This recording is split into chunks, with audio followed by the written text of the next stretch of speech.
Ladies and gentlemen, please help me welcome Mark Zuckerberg. One of the things that I was super excited about when you talked about your vision of creator AI, I just think that's a home run idea, frankly. Tell everybody about the creator AI and AI studio that's going to enable you to do that. Yeah, so we actually, I mean, this is something that we've talked about it a bit, but we're rolling it out a lot wider today. A lot of our vision is that I don't think that there's just going to be like one AI model, right? I mean, this is something that some of the other companies in the industry, they're like, it's like they're building like one central agent, and yeah, we'll have the Meta AI assistant that you can use, but a lot of our vision is that we want to empower all the people who use our products to basically create agents for themselves. So whether that's all the many millions of creators that are on the platform, or hundreds of millions of small businesses.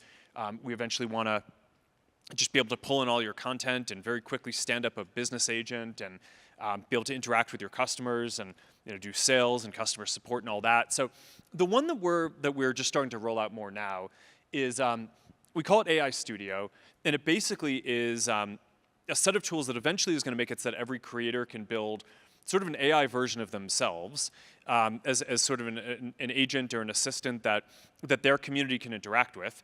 There's kind of a fundamental issue here where there's just not enough hours in the day, right? It's like if you're a creator, you want to engage more with your community, but you're constrained on time. And similarly, your community wants to engage with you, but it's tough. I mean, there's limited time to do that. So the next best thing is allowing people to basically create these artifacts, right? It's an agent, but you train it to kind of on your material to represent you in the way that you want. I think it's a very kind of creative endeavor, almost like a piece of art or content that you're putting out there.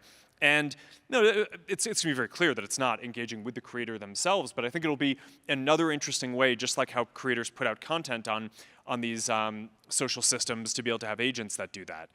Similarly, I think that there's going to be a thing where people basically create their own agents for all different kinds of uses. Every single restaurant, every single website will probably, in the future, have these AIs.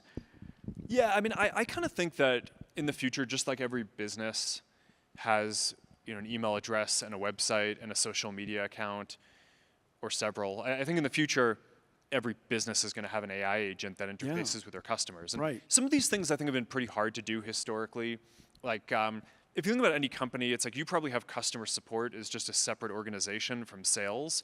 And that's not really how you'd want it to work as CEO. When you build the abstraction into your organization, a lot of times, like in general, the organizations are separate because they're kind of optimized for different things. But I think like the platonic ideal of this would be that it's kind of one thing, right? As a customer, you don't really care. You don't want to like have a different route when you're trying to buy something versus if you're having an issue with something that you bought. You just want to have a place that you can go and get your questions answered and be able to engage with the business in different ways. And I think that applies for creators too. I think that the kind of personal consumer side of this is going to be... And all of that engagement with your customers, especially if they're complaints, is going to make your company better. Yeah, totally. Right? Yeah. The fact that it's all engaging with this AI is going to capture the institutional knowledge and all of that can go into analytics, which improves the AI and so on and so forth. Yeah. The thing that I love about your vision is you also believe that everybody and every company should be able to make their own AI. So you actually open sourced. When you open sourced Llama, I thought that was great. Llama 2.1, by the way, I thought Llama 2 was probably the biggest event in AI last year. But tell me about your open source philosophy. Where did that come from? I am kind of hopeful that in the next generation of computing, we're going to return to a zone where the open ecosystem wins and is the leading one again. There will always be a closed one and an open one. I think that there's reasons to do both. There are benefits to both. I'm not like a zealot on this. I mean, we do closed source stuff. I mean, not everything that we publish is open. But I think in general, for the computing platforms that the whole industry is building on, there's a lot of value for that if the software especially is open. So that's really shaped my philosophy on this. After building this company for a while, one of my things for the next 10 or 15 years is like, I just want to make sure that we can build the fundamental technology that we're going to be building social experiences on, because there have just been too many things that I've tried to build and then have just been told, nah, you can't really build that by the platform provider, that at some level I'm just like, nah, f that. There goes our broadcast opportunity. Yeah, no, sorry. Sorry. Hang on a sec, beep. Yeah. You know, we're doing okay for like 20 minutes, but get me talking about closed platforms and I get angry. Let's talk about the next wave. You know, one of the things that I really love about the work that you guys do, computer vision.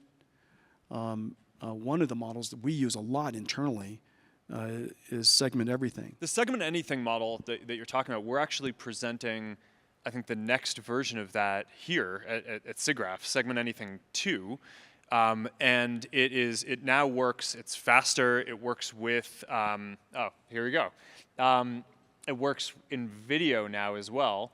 Being able to do this in video and having it be a zero shot and be able to kind of interact with it and tell it what you want to track is, it's pretty cool research. So for example, the reason why we use it, for example, you have a warehouse and there's got a whole bunch of cameras, and the warehouse AI is watching everything that's going on, and let's say a stack of boxes fell, or somebody spilled water on the ground, or whatever accident is about to happen, the AI recognizes it, generates the text, sends it to somebody, and help will come along the way. And so that's one way of using it. Instead of recording everything, if there's an accident, instead of recording every nanosecond of video and then going back and retrieve that moment, it just records the important stuff because it knows what it's looking at. When we think about the next computing platform, we kind of break it down into mixed reality, the headsets, and the smart glasses.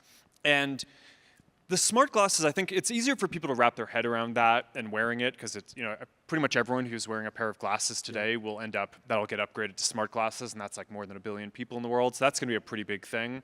The VR MR headsets, I think some people find it interesting for gaming or different uses, some don't yet. My view is that they're going to be both in the world. I think the smart glasses are going to be sort of the mobile phone, kind of always on version of the next computing platform, and the mixed reality headsets are going to be more like your workstation or your game console, where when you're sitting down for a more immersive session and you want access to more compute. I mean, look, the glasses are just very small form factor.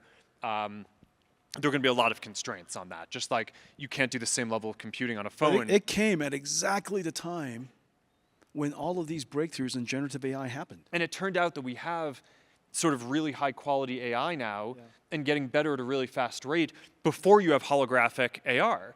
So it's sort of this inversion that I didn't really expect. I mean, we're fortunately well positioned because we were working on all these different products, but I think what you're going to end up with is just a whole series of different potential glasses products at different price points with different levels of technology in them. So I kind of think, based on what we're seeing now with the Ray-Ban Metas, I would guess that displayless AI glasses at like a $300 price point are going to be a really big product that like tens of millions of people or hundreds of millions of people eventually are going to have. And then you're going to have super interactive AI that you're talking to. You have visual language understanding that you just showed. You have real-time translation. You could talk to me in one language, I hear it in another language. We're a while away from having full holographic glasses in the form factor of your glasses, but I think having it in a pair of stylish, kind of chunkier framed glasses is not that far off. Look at these sunglasses that are the face size these days. I could see that. Yeah, and you know what? That's a very helpful style trend. Yeah, exactly. That's a very helpful style trend. So whoever, it's like I'm trying to make my way into becoming like a style influencer, so I can like influence this before before the glasses come to the market. But well, I could see you attempting it. How's your style influencing working out for you? It's early. Yeah, we're gonna have to retire the version of me that wore the same thing every day. Well, Mark, it's sort of incredible that we're living through a time where the entire computing stack is being reinvented, and this technology, generative AI, I don't remember another technology that in such a fast rate influenced consumers, enterprise, industries, and science. In every single field that we're encountered, generative AI is right in the middle of that fundamental transition. And in addition to that, the things that you're talking about, generative AI is going to make a profound impact in society. It's not easy building a company, and you pivoted yours from desktop to mobile to VR to AI, all these devices. It's really, really, really extraordinary to watch. And NVIDIA's pivoted many times ourselves, and I know exactly how hard it is doing that. And you know, both of us have gotten kicked in our teeth plenty over the years. But that's what it takes to want to be a pioneer and innovate. So it's really great watching you. Well, it's incredible to watch. And congratulations on everything that you've done.